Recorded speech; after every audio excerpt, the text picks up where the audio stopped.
Malaki ang pinagkaiba ng gusto mong bawasan sa ayaw mo nang dagdagan. So hindi mo babawasan? Ang posisyon ng Senado, wag nang dagdagan. Sa ngayon, meron tayong 21 national holidays.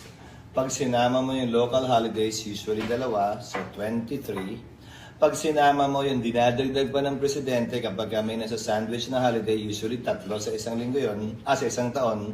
So mga 26 holidays yan in a year. Okay. 22 working days ka lang a month.